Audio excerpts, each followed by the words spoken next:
we have another young Indian with us as part of the Voice of the Young series. Hello, everyone. Right now, we have with us Devansh Kedia. Over to you, Devansh. Let's hear from you. Hi, good evening, Prof. Thank you so much for giving us this opportunity. Us means all our young minds from India. So I recently graduated with a bachelor's in economics from the Bachelor School of Economics, and uh, I am also from Jaipur. I saw it on your LinkedIn that you were from Yes, Xavier's, yes, and in one of the Vidpeds, I saw that you have a connection with Pune. yes, So I spent a good time, like more than 15 months in Pune for my college. yeah, Initially, we were supposed to have a 3 years timeline in Pune, but thanks to COVID, 2 years went into online classes. yeah. Uh, so since I was in my 8th class, I was very interested to pursue UPSC. A caveat to that is a lot of my personal and professional aspirations come from my father. He's a government servant in Rajasthan. Actually, he's a surgeon, and my mother's is a gynecologist. So seeing them working in the rural space, connecting with the government people, working in the government space, got me very interested about the development space in the initial part, and then UPSC and the development sector.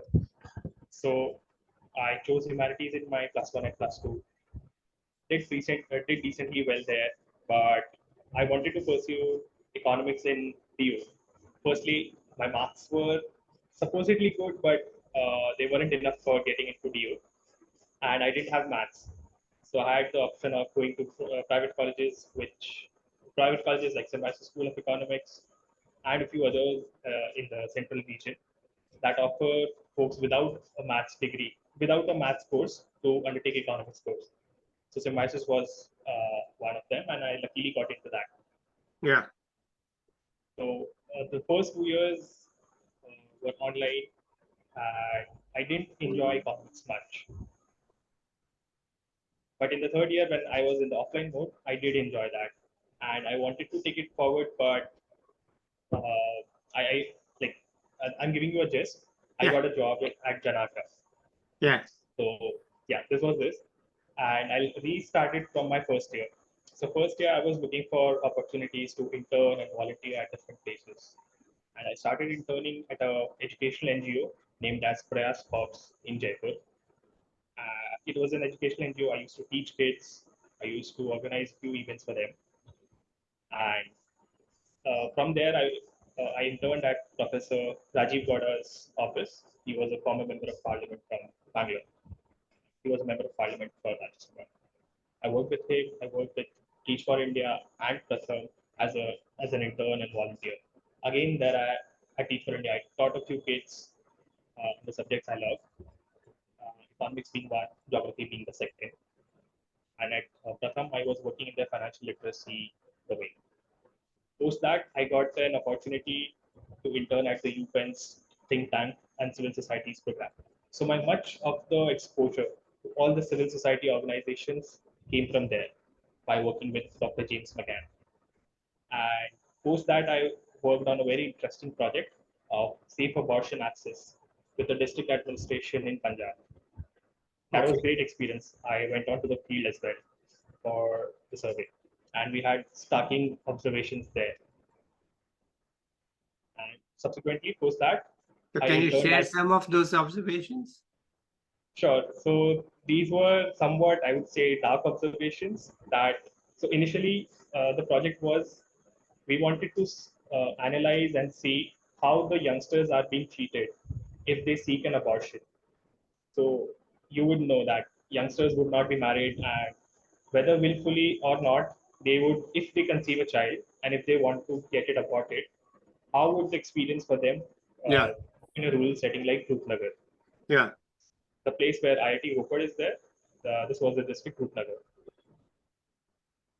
So at the district hospital, without even consulting the gynecologist there, we were handed over the MTP and the abortion pills. And if it was through the due process, it is to be offered at free of cost, but we were charged 1,000 rupees. And this happened with us twice. So So we wanted to map it. This was one that at the district hospital, without even consulting the gynecologist, you were overcharged for the pills, and that too, you were forcefully handed those pills. Yeah. This was one. And there were a lot of illegal abortion centers that were running. And one that comes to my mind right now is there was this doctor who didn't even wanted us to get a USG, the ultrasonography. Yeah. And she was like, "Yeah, I'll do your abortion. Just lie down. I'll do it in 15-20 minutes." And that was really scary. So, and one more observation was that wherever the male partners went with the female partners, the process was a little smooth. Whereas the patient went alone, or if went with a female friend, the experience was really bad for them. Mhm. And with or without the male partners, we were moral policed at a lot of places, but we were also taken care nicely at private hospitals, the Mhm. large private hospitals. So yeah, these were a few observations there at the district hospital and one of the rural centers, where the doctor lady didn't even wanted us to do a USG. So this was majorly one of the interesting projects that I worked with them. Yeah. And the other two were one was on e-governance project, and the other was setting up a community library in that district. Okay. That was a pilot project. Yeah. And post that I interned at, fortunately, I interned at two verticals of NITI. First was the Sustainable Development Goals, and the another was Aspirational District Program. So at Aspirational Districts Program, I again got the opportunity to go on the field for a rejuvenation for a water related project. It was rejuvenation of water bodies, and again it was a pilot project. It was a rejuvenation of water bodies project in 5 states, in 10 districts. Each state 2 districts. So this was one. Another was district planning, and on this project only I took my dissertation, but that didn't pan out as I intended to. The focus was shifted to SDGs and then to the local development authority there. Initially, it had the angles of district planning, but then got shifted to SDGs and to the local development authority. So yeah, and if I talk about my interests, Yeah. I have three interests, majorly sectoral interests in the development space. I was very clear from early on that I want to work in the development space, Okay. going to what I've observed at home from my father and through his circle. So I belong to Junjunu district in Rajasthan, Yeah. and we have a farmland there. When I was very young, I used to see good amount of water. When I say good amount of water, it was really nice and it was abundant, I would say. But as I grew up and until my 12th class, there was there was no water left, Mm-hmm. and the water table has depleted to over 1,000 feet below the ground, and that renders the farming economically unviable. Yeah. Again and again, you'll have to dig deeper to get more water, but you won't find it. Mm-hmm. So this one issue, like, really took me up.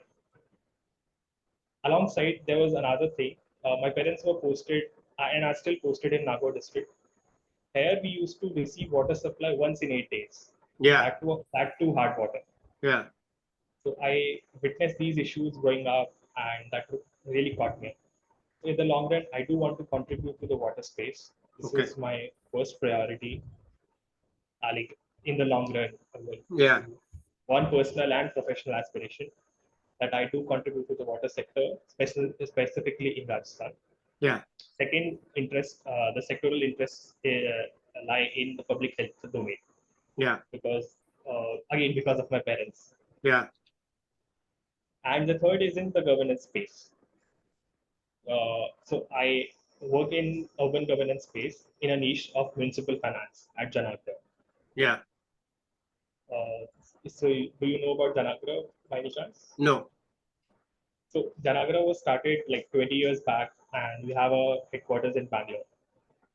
We have multiple teams working, and one is municipal finance. Okay. The motto is basically to transform the quality of life in Indian cities. Yeah. So we have civic participation team, we have research and insights, and one large team is municipal finance. We Mhm. work with Ministry of Housing and Urban Affairs on a lot of projects, Mhm. and we work with state governments, local governments on providing technical assistance in Mhm. improving their municipal finance. Yeah. So if I break it down, there are a lot of strands. That is own source augmentation, that is improving the property tax collection and user charges collection. So this is whole. We can delve deep into this, but there are more things to cover, I think. Yeah. And there's one side that is borrowing. That is, these days, municipal bonds is an upcoming strand, both for the municipalities and for the development So space. what's the scale of the municipality that you're working with? So we work with, India has more than 4,700 ULPs.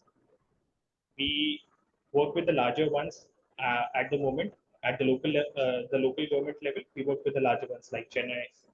At the moment, we have a project with Chennai. And with the state level and central level, at the state level, we work with Government of Odisha. At the Yeah. moment, we have one project with them. And the central level, we have multiple projects. So, say one is we have a portal city finance.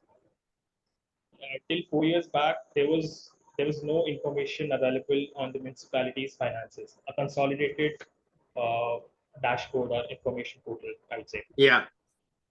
So Janakira came up with that in support with the Ministry of Housing and Urban Affairs. So that's what, and we are the PMU that manages the grants for all the ULBs through the city finance portal. Mhm. And along with this, we work with the central government directly on a lot of technical assistance and reforms. So yeah, so this was third interest area, that is governance. Unfortunately, I have got an opportunity to work in the urban governance, although it's a niche. Yeah, Well, it's a very important niche, so it's fine. Okay. yeah, it's a growing strand that we also are building our knowledge upon at Janandra. Yeah. And so back in the college days, I didn't sit for my campus placements because I was sure of being motivated for the development sector. And I got through a few opportunities, and Janagra was the one I went ahead with. Yeah. So So in the next 5 days, I'll complete 3 months there. 3 months. Yeah. Okay. So it's still fairly new. Pretty, Fairly new. Yeah. yes. Okay. And what is your plan in the future? I mean, I know you told us all these areas of interest. So how are you thinking for yourself? What is your plan? Yes. So sectoral interests were these three. And domain-wise, so we are into government advisory at the moment. And going forward, I want to build my skill sets first, gain understanding of how the sector works. And so this is the short-term plan. Long-term, I'm still exploring and Okay. figuring out how to go about it. Okay. So in the short run, I want to have, let's say, 2-3 years of work experience, and then go for a master's. And I'm still exploring whether to go for an MBA or a master's in public administration from abroad. Okay. So Wonderful. I would like to pick your brain on it sometime. Oh, sure. Whatever little I have, but sure. But do you have any hints for younger people based on your college and your work and so on? Any tips? One is that helped me a lot is elimination. So we people have a lot of opportunities and a lot of interest areas with us. So if you're not sure of how to go about with one thing, and if you're sure like this can be eliminated. For me, it was I don't want to work in the education space because I didn't enjoy it, Yeah. given my experience. Yeah. So I gained clarity in one direction that okay, education is not meant for me. I don't enjoy that. I can eliminate it. Yeah. So that gave me more clarity. Yeah. So one would be elimination. Yeah. Second would be talking to more and more relevant people in whatever domain, sector, or whatever job you aspire to be in. Second would be that. And third would be to introspect what you really want to do and how would you fit into that role and how would you do it. Yeah. Okay. Certainly a useful way to look at things. Well, essentially, it comes down to is that you have many options. You can boil it down to 2 or 3, and then just see which one happens to come your way, I guess. Uh, because you can't always get what you want, right? Sometimes you don't get it. So you just have 2 or 3 options and you take the one that actually works out for you at that time. I think that's what you are saying. But maybe if you're not, then just say what you are saying. And there's one more thing that I would like to add. Yeah, So please. every city I go to, either for say work or for studies. So I'm working in Delhi right now, and I went to Pune, and I'm from Jaipur. Every city I go to, there is some water issue that directly comes down to me. Yeah, Last year when I was interning at Niti Aayog, I had to bathe with literally black water that was smelling like pesticides and smelling like sewer yeah, because I had no option other than to bathe from the same water. yeah, This was Delhi last year, yeah, and Pune is a water abundant city, but the water supply infrastructure is really bad. yeah, So if I give a little more context, Pune Municipal Corporation raised municipal bonds just to improve the water supply yeah, infrastructure there, yeah, and a lot of budget of PMC goes into that. yeah, But still, the water supply infrastructure isn't improving, yeah, given it is a water abundant city. yeah, And on the other hand, Jaipur is a fairly water scarce city, but due to Bisalpur Dam, fairly the water supply is stable. yeah. Whenever I move on to a new city, the water issue comes back to me in some or the other way, pushing me that you should work in this sector if you have thought about it. That Okay, that keeps me holded for that. okay. Certainly a key sector for India, because even if the population is stable, the demand for water is rising from industry, from agriculture, and from Yes, households. Really, agriculture takes about 75% of India's water use. And it's not the households that are driving it, it's really agriculture. And increasingly, industry also needs water. Uh, if you put, say, solar panels in Rajasthan, then as it turns out, the sand covers them and you need to wash them yes, to get the effect of the sun's rays on the solar panel. So even though you may think I can place solar panels in desert areas where there's a lot of sun, there's also a lot of sand. And then you need the water to wash them. So that water is also an issue. Okay, so water is certainly a key issue around India. And many years ago, since you did go to Pune for some time, uh, what is it now? At least in early 1980s or late 1970s, I happened to meet a person from Maharashtra. His last name is Salunke, Salunke, and he had formed something that he called as Pani Panchayat. And Pani Panchayat has done pretty good work in Maharashtra on preserving the water in rural areas and allocating it and making sure how it works. But in the end, this remains a problem that has not yet found any good solution. We are going to have a hard time with this. And so I'm glad that you are interested in it, and hopefully you will find some place where you can actually make a difference. I Right. hope forward. And I look forward that in some way, uh, whether minuscule or whether large, I can contribute to it, and Okay. that is All right. sustainable. Anything else you want to add at this time? Uh, I'm fairly done with all the pointers I wanted to Okay, cover. good. So then let's end this now, and let's ask you maybe in a year to see where you are. Certainly, Because you are still a little bit looking to make some decisions. It's not yet settled. Let's see where you are 1 year from now. In the meantime, let's say bye to the viewers. I'll be back soon with another young person or an expert. Until then, bye. thank you so much, sir.